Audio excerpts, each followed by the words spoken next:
Hello friends അപ്പോൾ നമ്മൾ natural tank set ചെയ്യാൻ ആലോചിക്കുകയാണ്. നമ്മുടെ കിണറിൻ്റെ സൈഡിലായിട്ട് നമുക്ക് നിറച്ച് ഒരു ചെറിയ ടാങ്ക് സെറ്റ് ചെയ്യാനുള്ള പ്ലാനിലാണ്. നാച്ചുറലായിട്ട് സിമെൻറ്റും കല്ലും തേക്കണം, മണ്ണിൽ തന്നെ കുഴിച്ചുള്ള ടാങ്ക് സെറ്റ് ചെയ്യാൻ ആലോചിക്കുകയാണ്. എന്നിട്ട് നമുക്ക് ഞാൻ സ്ഥലം കാണിച്ചാലോ. ഓക്കെ ഫ്രണ്ട്സ്, അപ്പോൾ ഈ ഒരു ഏരിയയായിട്ട് നമ്മൾ ഒരു ടാങ്ക് സെറ്റ് ചെയ്താൽ ആലോചിക്കുകയാണ്. ഇവിടുത്തെ മണ്ണ് മാറ്റിയിട്ട് നമുക്ക് നാച്ചുറലായിട്ട് ടാങ്ക് സെറ്റ് ചെയ്തിട്ട് ഇങ്ങനെ ഇടാനുള്ള പ്ലാനിലാണ്. ഓക്കെ, എന്തായാലും നമ്മൾ അതിൻ്റെ വീഡിയോസ് നമ്മുടെ ചാനൽ വരുന്നതായിരിക്കും. അപ്പോൾ അത് കാണാനായിട്ട് ഈ സ്ഥലം ചാനൽ സപ്പോർട്ട് ചെയ്യുക. ഓക്കെ, ഈ ഒരു ഏരിയയിലാണ് നമ്മൾ ടാങ്ക് സെറ്റ് ചെയ്ത് മീൻ ഇടുന്നതായിരിക്കും. ഓക്കെ, അപ്പോൾ വീഡിയോ കമ്മിങ് സോണാണ്.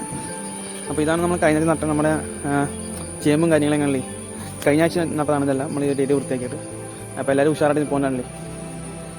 അപ്പോൾ ഇവിടെയൊക്കെ നല്ല വെള്ളത്തിൻ്റെ അംശവും കാര്യങ്ങളും കൊണ്ടുകൊണ്ട് ടാങ്ക് ഒരു നാച്ചുറലായിട്ട് സെറ്റ് ചെയ്യാൻ പറ്റും. ഓക്കെ, നല്ല വീഡിയോ കമ്മിങ് സോണാണ്. ഓക്കെ, അതുപോലെ ഫ്രണ്ട്സ്, നമ്മൾ ഈ ഒരു കിണറിൽ നിറച്ച് ഗപ്പീസ് ഇറക്കുന്നുണ്ട്.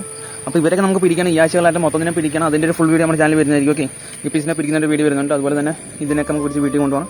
വീട്ടിൽ കൊണ്ട് ടാങ്ക് സെറ്റ് ചെയ്ത് ഇവരെല്ലാം ടാങ്കിലേക്ക് ഇറക്കി വരണം. അപ്പോൾ അതിൻ്റെ വീഡിയോസൊക്കെ നമ്മുടെ ചാനൽ വരുന്നതായിരിക്കും. അതങ്ങിട്ടാണ് just channel through support. Okay, അപ്പോൾ എല്ലാവർക്കും ബൈ.